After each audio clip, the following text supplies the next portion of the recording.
Olá, eu sou Michele da Luz Domingos e você está ouvindo o Diversidade em Pauta, um podcast da Coordenação de Desenvolvimento e Avaliação Funcional da Secretaria Municipal de Administração e Patrimônio da Prefeitura Municipal de Porto Alegre. Neste episódio, vamos conversar sobre burnout e outros adoecimentos no trabalho.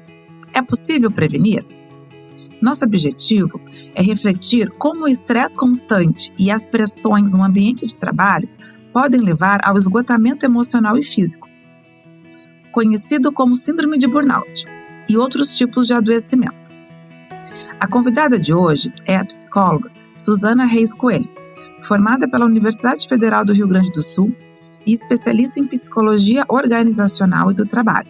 Suzana é servidora municipal desde 2002 e atualmente atua na Coordenação de Desenvolvimento e Avaliação Funcional, CEDAF. Então, vamos direto ao tema. A nossa primeira pergunta para a nossa convidada é: o que caracteriza a síndrome de burnout e como ela se diferencia de outros adoecimentos relacionados ao trabalho? Seja bem-vinda, Suzana. Olá, Michele. Obrigada pelo convite. Vamos falar um pouquinho, então, sobre burnout. O burnout, hoje em dia, já é considerada como uma doença ocupacional. Portanto, ela está diretamente relacionada ao trabalho e ela se desenvolve no trabalho.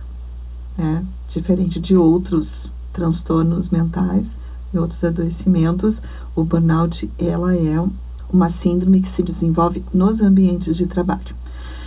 E como é que ela se caracteriza, né? Um dos primeiros sintomas seria o cansaço excessivo, né? O cansaço físico e mental, a exaustão mesmo, tá? Quando se diz é uma queima, é como se tu não tivesse capacidade mais de se recuperar, nem mentalmente, nem fisicamente, mesmo dormindo. Indo para casa, passando o final de semana dormindo, na segunda tu ainda está exausta.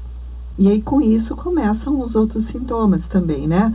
Irritabilidade, às vezes problemas de memória, desinteresse pelo trabalho, procrastinação. Tu começa a ter alguns outros sintomas também físicos, dores, né? Dores musculares, pelo tensionamento. Tu começa a ter esquecimentos, a se irritar com os colegas, muitas vezes a brigar, então, né? Ou tu começa a se retirar dos grupos, se tu ficar mais isolado também. Então, com tudo isso, né, pode ter problemas gastrointestinais, pode ter problemas de alimentação, ou comer mais, ou comer menos, enfim, né? Começa a ter alguns transtornos. Tudo isso junto, né, é o burnout. Então, assim, não é um único sintoma, tá? E ele é vinculado realmente ao trabalho. Em geral, vinculado à quantidade excessiva de trabalho, uma exigência muito grande de resultados, e aí tu começa, o teu corpo e a tua mente, né, não consegue mais dar conta. E aí começa exatamente ao contrário, em vez de tu ficar mais vinculado ao trabalho, tu começa a se desvincular. Então, um dos grandes fatores hoje de afastamento do trabalho vinculados à saúde mental é o burnout. Pode ter outros afastamentos, mas o burnout ele é um dos mais graves porque o tratamento também ele envolve um tempo maior, né? Suzana, quais os fatores institucionais que mais contribuem para o aumento dos casos de burnout no serviço público? A gente trouxe isso um pouco já nos episódios anteriores, né? Mas o que a gente pode trazer bastante, né, e reforçar seria as condições de trabalho no que se refere à quantidade e a exigência, né, de entregas que o servidor muitas vezes não tem as condições de fazer, tá? Então, pela quantidade, por exemplo, são metas às vezes excessivas pelo tempo que o servidor tem, ou muitas vezes, mesmo pagando hora extra, né, ou usando os bancos de horas, enfim, ou seja, a pessoa permanece muito tempo vinculada ao trabalho, isso é um problema, tá? Então, mesmo tendo uma retribuição, né, pecuniária na hora extra, isso de forma excessiva faz com que a pessoa possa, sim, ao longo do tempo, desenvolver esse burnout. A questão de metas, muitas vezes, não realistas em relação às condições de trabalho. Há, sim, uma necessidade de atender a população, porém, expondo o servidor durante muito tempo a uma quantidade de trabalho que ele não tem o tempo de se recuperar, e muitas vezes sem as condições adequadas, faz com que ele possa, sim, desenvolver o burnout, tá? Então, acho que equipes, né, que estão desfalcadas, com pouca gente, ou com muita rotatividade, onde a gente precisa, os servidores mais velhos precisam, muitas vezes, treinar os novos, e fazer isso de forma contínua, né, porque há uma rotatividade, né, nas equipes, há um investimento maior de tempo e de energia para o treinamento, ou muitas vezes absorver o trabalho de outras pessoas, por falta de pessoal ou por uma rotatividade grande.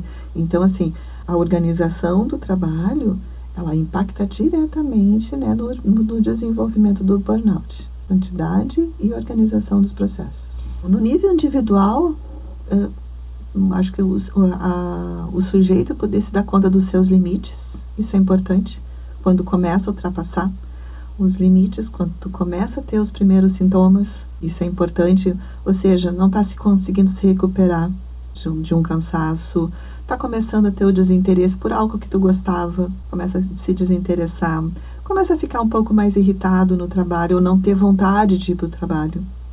Isso é uma questão importante, mesmo que a pessoa goste. Então, são esses primeiros sintomas que começam a aparecer, são sinais de alerta para que a pessoa comece a pensar, como é que eu estou trabalhando em excesso, eu preciso, né, diminuir a minha carga, trazer isso para a chefia, eu acho que é importante, poder isso ser discutido com a chefia sobre a carga excessiva, porque há um limite, né, do que a gente consegue fazer. Em termos de tratamento, né, quando já está desenvolvido o burnout, né, muitas vezes as pessoas acham que, pelo excesso de trabalho, então é dar férias. Férias ajuda se está no início. Férias pode ajudar, e um problema que a gente tem no serviço público é que muitas vezes as pessoas não conseguem tirar os seus 30 dias de férias. Tiram, né, vão gozando somente os 15 dias. Só que 15 ou 10 dias, muitas vezes não é suficiente para o corpo e a mente se recuperar. Porque principalmente as pessoas que estão num excesso de trabalho, elas precisam de um tempo, né, para que elas possam baixar essa adrenalina, baixar o processo todo, né, de excesso de trabalho, para que possam minimamente voltar a um sono mais adequado, enfim. E quando elas conseguem fazer isso, praticamente as férias já terminaram. É o momento dela retornar. Então, os 15 dias muitas vezes são poucos, né? São poucos dias para que ela possa se recuperar. 30 dias, no mínimo, né, para que quando a pessoa esteja num processo mais desgastante, é importante, né? Às vezes vai ter que se afastar por licença saúde, e muitas vezes esse afastamento pode ser um pouco mais prolongado, mas se a pessoa volta para o mesmo local, para a mesma quantidade de trabalho, para o mesmo processo de trabalho, ela está voltando o que originou. Então, não adianta, né, só se tratar, se afastar e voltar para o mesmo local. E esse retorno, e isso vale para qualquer afastamento, né, de transtorno mental mais prolongado, o retorno ao trabalho e esses afastamentos, depois, por exemplo, uma depressão, uma ansiedade, outros quadros, né? Os afastamentos, muitas vezes, quando a pessoa não se trata ao longo do tempo e a crise chega, muitas vezes os afastamentos são mais prolongados. E eles deveriam ser tratados, o retorno, com bastante cuidado. Assim como quando a gente tem uma fratura, né, e a gente volta muitas vezes para o trabalho, mesmo fazendo fisioterapia, uma certa restrição de movimento, e isso é preservado, ou faz uma cirurgia e tu tem que preservar um pouco, né, os teus movimentos no retorno ao trabalho. Quando a pessoa se afasta por uma questão de de transtorno de saúde mental também deveria ter esse cuidado, de um retorno com mais cuidado, com cuidado na carga de trabalho, com cuidado nos processos, né? E muitas vezes, até mesmo pelo estigma, e aí a gente volta lá no primeiro episódio, a pessoa não fala do seu afastamento, o que propiciou o afastamento, né? Não conversa com a chefia, não tem confiança de falar sobre isso. Quando retorna no mesmo ritmo.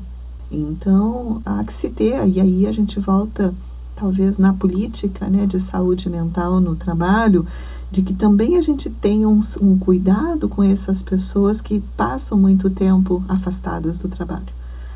Muitas vezes elas passam 1, 2 anos. E como é que se faz esse retorno? Se faz um retorno gradual, se respeita as limitações.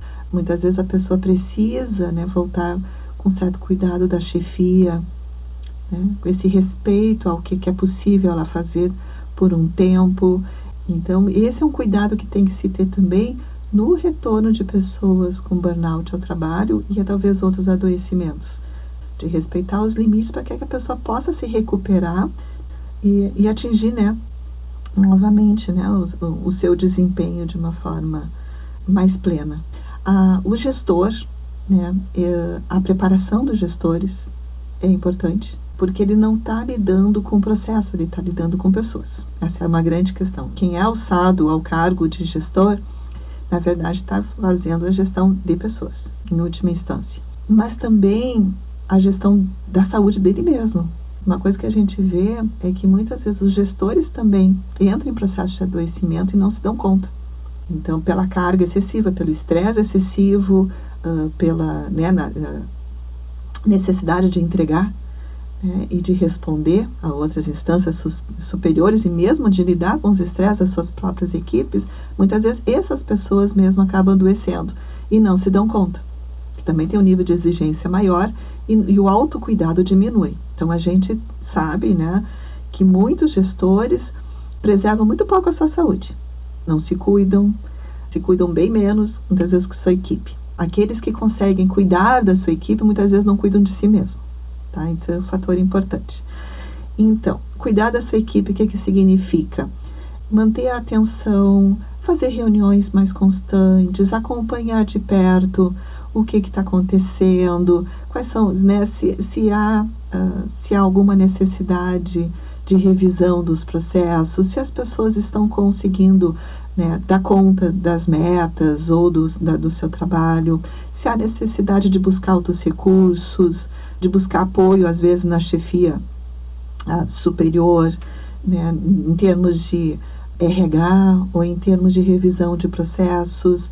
Muitas vezes as pessoas acabam reproduzindo formas de trabalho, né, que não são as mais saudáveis, formas de lidar com os resultados esperados ou lidar com as dificuldades que não são as mais adequadas, muitas vezes por aprendizagens antigas que tiveram, né, e sem fazer uma reflexão sobre formas, né, de poder lidar com os estresses do cotidiano ou com as dificuldades da equipe, e muitas vezes acabam agindo de forma não necessariamente intencional, mas muitas vezes né, de forma assediadora, porque também sofrem metas, porque talvez também sejam assediados e reproduzem isso nas suas equipes. Né? Então, estabelecer uma comunicação mais transparente com as suas equipes, uma comunicação mais efetiva, se desenvolver também, né, como gestores, se desenvolver como pessoas, né? Isso é importante, por quê? Porque se eu me cuido, eu também sei cuidar do outro, né? E nesse processo de autocuidado, né, que eu me percebo, também consigo, né, e percebo meus limites, eu também começo a perceber os limites da minha equipe, do que eles podem, né, e muitas vezes até mesmo encontrar ali aquilo que os motiva, aquilo que os move, e propiciar muitas vezes mudanças nesses processos sem necessariamente aumentar a carga de trabalho. E com isso fazer entregas melhores. E as pessoas se sentirem mais motivadas, não necessariamente sem trabalhar a mais, mas talvez melhor, de uma forma mais adequada. Antes de finalizarmos, gostaria que você deixasse uma mensagem para os nossos ouvintes. Acho que a mensagem sempre é, né, o cuidado, o autocuidado. Acho que isso é importante, as pessoas poderem se dar conta dos seus limites. E também, às vezes, esse processo de autoconhecimento é um processo daquele diálogo interno que a gente precisa se fazer muitas vezes. O que eu estou fazendo? Por que eu estou fazendo? O que eu pretendo com isso? Quais são meus objetivos? Eu gosto do que eu faço? Eu quero fazer outras coisas? Então, esse diálogo, às vezes, é o diálogo interno, mas um diálogo, como eu digo, muito franco, porque muitas vezes a gente foge desse diálogo. Então, esse diálogo tem que ser, né, para que a gente possa também nos dar, a gente poder se dar o limite, é importante a gente se conhecer. Para a gente se conhecer é preciso a gente enfrentar aquelas falas, né, internas que a gente muitas vezes foge. Então, esse talvez seja o caminho mais difícil, né? O autocuidado também envolve autoconhecimento. E autoconhecimento envolve a gente poder conversar com a gente mesmo. Por fim, Suzana, qual seria um passo simples que cada um dos nossos colegas que estão nos ouvindo poderia começar hoje a aplicar? A gente já falou nos outros episódios, né, de estender a mão, né, de estender a mão para o outro e de fazer as pausas.